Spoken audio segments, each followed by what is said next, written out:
Right now, like at this very second, inside your body, every single one of your cells is fighting this exhausting, invisible uphill battle. Yeah, it really is a battle. It is. And if they stopped fighting it for even, I don't know, 60 seconds, your neurons would totally misfire, your muscles would lock up, and your heart would just stop beating. Instantly. Right. So for today's deep dive into our sources, we're looking at this microscopic reality, the fact that you are basically constantly swimming against the current. Yeah. And to really get why that's such a big deal, we have to look at the physics of it.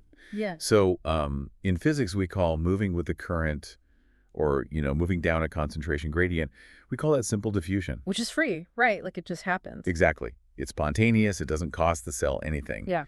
But what we are looking at in the source material today is the exact opposite of that. Active transport. Active transport. Right, which is the movement of molecules or ions across a cell membrane against their natural tendency. Yeah. It's taking molecules from where they're super rare and like forcing them into a space where they are already densely packed. Okay, so let me try to unpack this with an analogy for everyone listening. Yeah.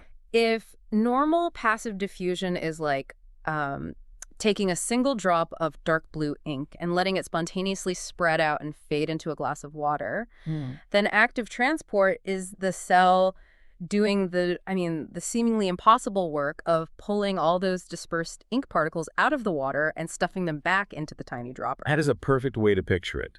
Because to spontaneously stuff that ink back into the dropper, that completely violates the second law of thermodynamics. It's too organized. Right. You're taking a disordered, spread-out system and forcing it back into a highly ordered, concentrated state.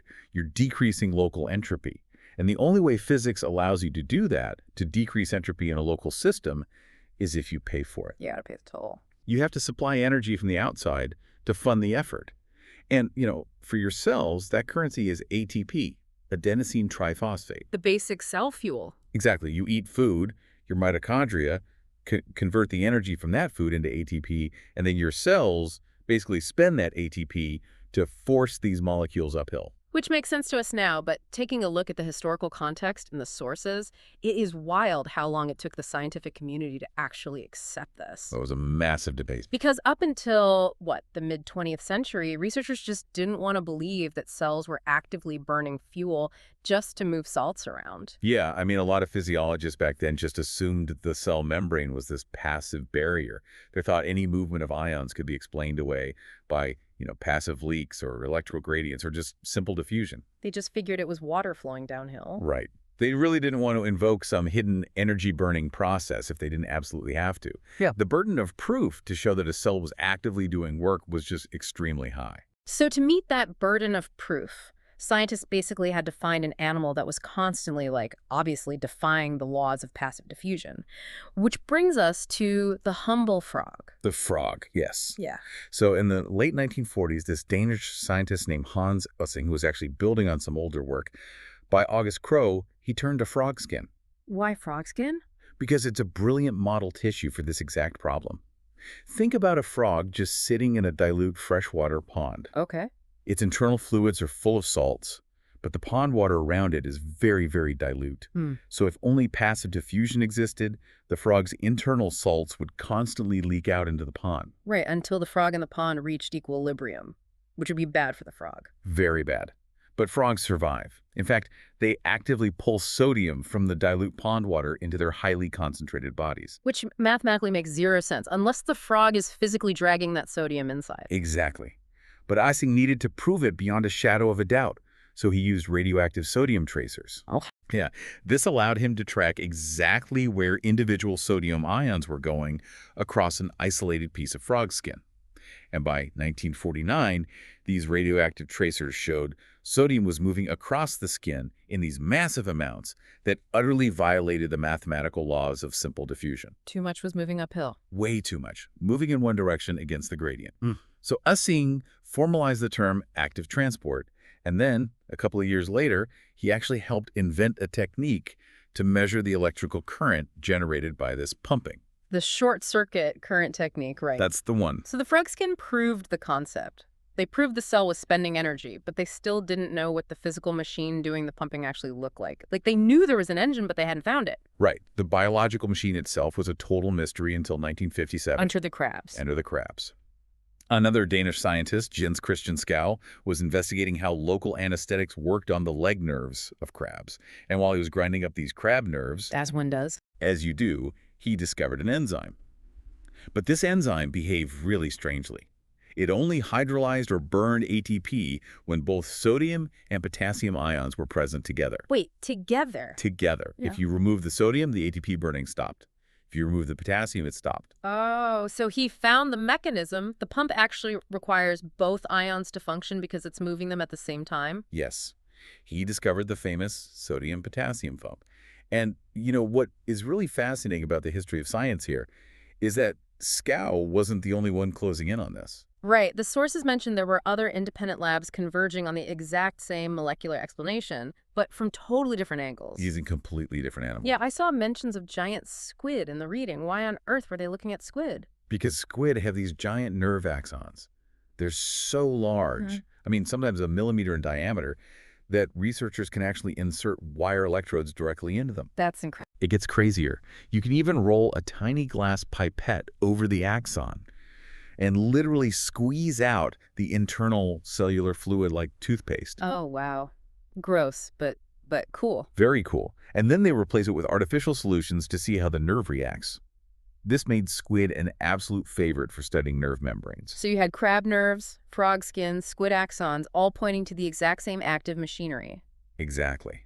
Yet, despite all this, Schou didn't win the Nobel Prize in Chemistry for his discovery until 1997. 1997. That is a 40-year lag between discovering the fundamental engine of cellular life and actually getting the Nobel Prize for it. Yeah, it really underscores how reluctant the establishment was to fully embrace this idea. But once they finally did, I mean, the textbooks had to actually explain how this engine worked. And for a long time reading the sources, it seems like students were taught that these pumps were basically just little doors in the cell membrane that swung open and closed. Oh yeah, the pumps as doors era. That really dominated the 50s and 60s. We knew something was letting ions through, so, a door was just the easiest mental model. Right. But the 80s and 90s brought these massive leaps in structural biology, things like X-ray crystallography and later cryo-electron microscopy. Cryo-EM. Yeah, cryo-EM, Right. which allowed us to flash freeze these proteins and hit them with electron beams to reconstruct their exact 3D physical structures, literally down to the atomic level. And when you look at those 3D structures, they aren't doors at all. Like, they don't swing open on a hinge. Not at all. It caused complete mechanistic reframing. We now understand these pumps as molecular machines that rely on what we call conformational change. Conformational change. Yeah, basically the protein physically ratchets through a cycle of completely different shapes. Yeah. So it binds its specific cargo on one side of the membrane. Okay. Then an ATP molecule binds to the protein, transfers its energy, and forces the entire protein structure to physically contort. Like a spasm. Exactly, a violent shape change. And that contortion exposes the binding sites to the other side of the membrane, which releases the cargo. So it's essentially a biased revolving door. And the ATP is the person pushing the glass to force the door to turn. That's a great way to put it. But as I was reading through the sources, there is this major distinction in how this energy gets spent. The textbooks divide this into primary and secondary active transport. Right. So primary active transport is exactly what we just described. The transport protein doing the pumping is the one burning the ATP directly. Okay. The sodium-potassium pump that Schou found. That is the gold standard example of primary active transport. So what's secondary? Secondary active transport is a bit sneakier. In secondary transport, the transport protein doing the moving never actually touches an ATP molecule. Wait, hold on. If it doesn't burn ATP, how is it active transport? I thought you said we always have to pay the thermodynamic bill. Oh, you do.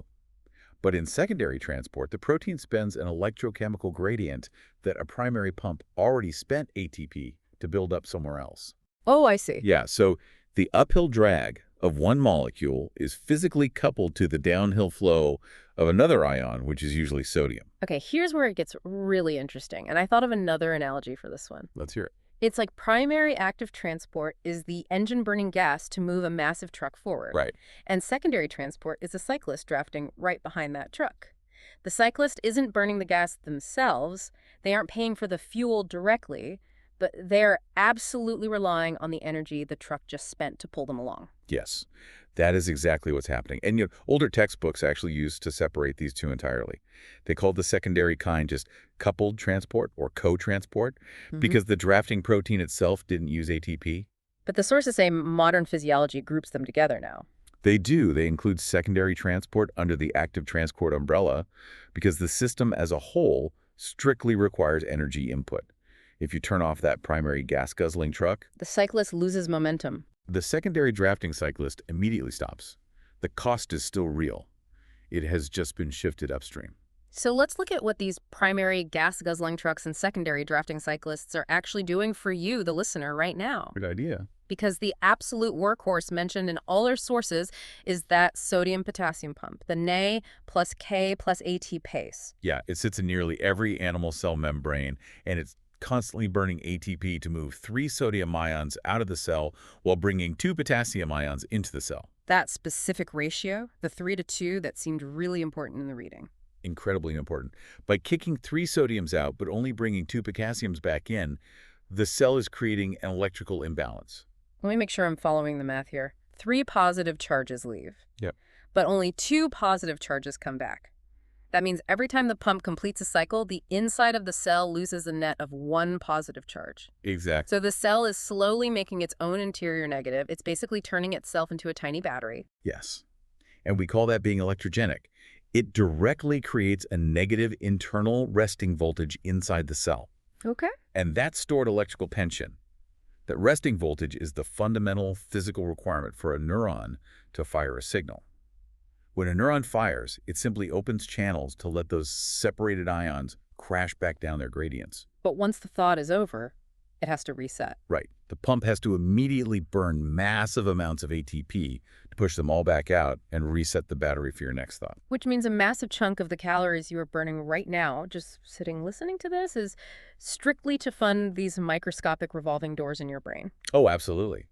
The sodium-potassium pump consumes roughly 20 to 40% of a resting cell's total ATP budget across your entire body. Wow. And in the brain, the math is even more staggering. The human brain makes up only about 2% of an adult's body weight, right? But it demands roughly 20% of the body's entire resting energy budget.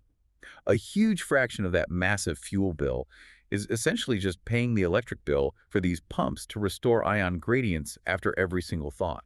That is, that's wild. But if the brain is spending all that energy just to build up electrical tension, what happens in a tissue that actually has to physically move, like a muscle? So muscle cells rely on a different primary active transporter. It's called the calcium pump, or SERCA. SERCA, right. Inside every muscle cell is this specialized storage compartment called the sarcoplasmic reticulum. And when your brain tells a muscle to contract, calcium is released from this storage compartment and floods into the main cell body, which physically triggers the muscle fibers to slide and contract. But to relax that muscle, you have to get the calcium out of the main cell body. You have to, shove it back into that storage unit. You do, and you have to do it against a staggering concentration gradient, often 1,000-fold difference. 1,000-fold. Yeah. So the SERCA pump furiously burns ATP to force that calcium back inside the cramped storage unit. You are basically sweeping water uphill during a flood. Just so you can relax your arm. Exactly. This isn't about absorbing nutrients. It's about resetting a mechanical signal. If that calcium isn't pumped away, the muscle physically cannot relax. Which has huge medical implications, right? The sources tied malfunctioning SERCA pumps to heart failure. Yes, heavily implicated. A heart that cannot efficiently clear its calcium cannot relax properly between beats. And if it can't relax, it can't fill with blood for the next pump. So, okay, to fund this massive muscle and brain energy burn, we obviously need fuel. We need glucose, which takes us down to the gut and our first major example of a secondary active transporter. The sodium-glucose cotransporter. SGLT1. Right. So in the small intestine, SGLT1 lets sodium flow downhill into the cell. It's riding that steep gradient that the primary sodium-potassium pump already spent energy to build. Ah, so there's the cyclist drafting. Exactly. And as the sodium rushes in, the SGLT1 protein uses that momentum to simultaneously drag glucose uphill into the cell alongside it. It forces the sugar inside, even if the intestinal cell already has plenty of glucose. And that SGLT1 pump in the gut isn't just a biological curiosity either. Our sources point out that understanding this specific drafting mechanism led directly to one of the most important medical interventions in modern history. Oral rehydration therapy, or ORT. Let's talk about that. Sure. It was starting in the 60s and 70s. Researchers, notably at Cholera Research Labs in Dhaka, Bangladesh, They were trying to find a way to hydrate patients suffering from severe diarrheal diseases. Because cholera is brutal. It is. Cholera produces a toxin that essentially locks certain cellular channels open, which causes massive amounts of chloride and sodium to leak out into the gut. And then water just follows the salt, right? Right. Water passively follows those salts out of the body through osmosis, which leads to catastrophic rapid dehydration. Wait, okay, so if they are just losing water, why can't you just have the patient drink plain water to replace it? Because those standard channels are locked in an outward flow by the toxin. Ah. If you just drink plain water, The gut can't absorb it. exactly, it just runs right through. But researchers realized they could exploit that SGLT1 cotransporter as a backdoor. Oh, that is so smart. Yeah. They developed a simple, highly specific mix of salt, sugar, and water.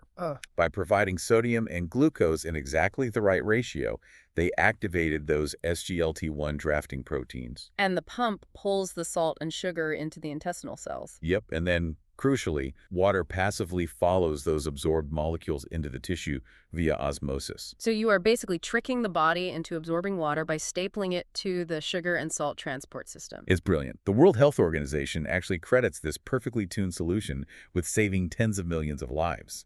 It leverages the physics of secondary active transport to completely bypass a deadly bacterial toxin.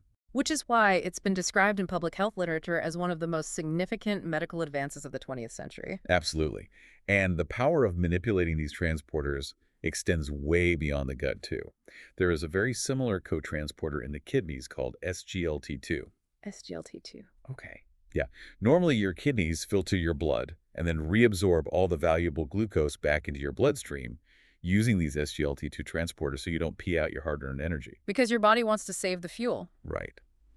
But pharmaceutical companies realized they could turn this system against itself in patients with type 2 diabetes. How? They developed drugs called SGLT2 inhibitors, like empagliflozin, that intentionally wedge themselves into the pump and block it. Oh, so if the pump is blocked, the kidneys can't rescue the sugar. Exactly. The excess glucose simply washes away and gets excreted in the urine. By selectively turning off a secondary active transporter, doctors can force a diabetic patient's body to physically dump excess sugar. Profoundly lowering their blood glucose levels. You know, this brings up a really important point from the sources about alternative medicine because, we see marketing all the time for detox teas or supplements claiming they can, like, supercharge your cell membranes or boost your cellular pumps. Oh, yeah. That is biologically nonsensical. Nonsensical. Totally. The rate at which your cells perform active transport relies entirely on your gene expression, like how many pump proteins your DNA is manufacturing and how much ATP your mitochondria are providing. It does not respond to herbs in a detox tea. It definitely doesn't. You cannot magically supercharge your pumps with a supplement. But modern medicine can scientifically inhibit specific ones to achieve very real, measurable clinical outcomes. Right. And while we are clearing up misconceptions, let's hit a few things that commonly trip up biology students. Myth number 1, active transport just means any transport that requires a protein. Ooh, this is a classic trap. Facilitated diffusion also uses proteins like a channel or a carrier, but it's entirely passive. It's moving downhill. Right. It doesn't cost any ATP. Not a single molecule. The defining feature of active transport is moving against the gradient using energy. Merely using a protein helper does not make it active. Okay, myth number 2. Once the primary pump builds up a big enough gradient, the cell can just relax and stop spending energy for a while. I wish. But no. Cell membranes are inherently dynamic and leaky. Ions are constantly trickling back across the membrane, diffusing down their gradients through other channels, even while the pumps work furiously against them. So the cell never gets to stop. Never. It exists in a continuous leak and pump steady state. It is an ongoing, massive energy expenditure for literally every second you are alive. Which really brings this full circle. I mean, from Hans Essing tracking radioactive tracers across frog skins to researchers realizing how to leverage an intestinal cotransporter to cure dehydration in Bangladesh. It's all connected. Active transport is the fundamental reason we have to eat continuously. You have to fund the endless uphill battle of your cellular machines. The ink is always trying to spread out, and your cells are always frantically stuffing it back into the dropper. That continuous, frantic expenditure of life is a perfect summary.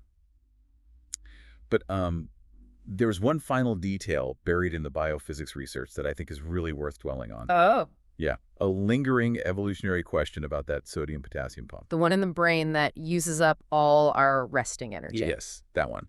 So we talked about how it exchanges 3 sodium ions for 2 potassium ions. Right, the 3-to-2 ratio. Evolutionary biologists and biophysicists have spent decades asking, why that specific asymmetric ratio? If the goal was just to maintain chemical concentrations inside the cell, why not evolve a simple, balanced one-for-one swap? Why do the biological math that way? Exactly. Well, wait, if it was a 1-to-1 swap, 3 positive charges out, 3 positive charges in the cell wouldn't be electrogenic? It wouldn't turn into a battery? Precisely.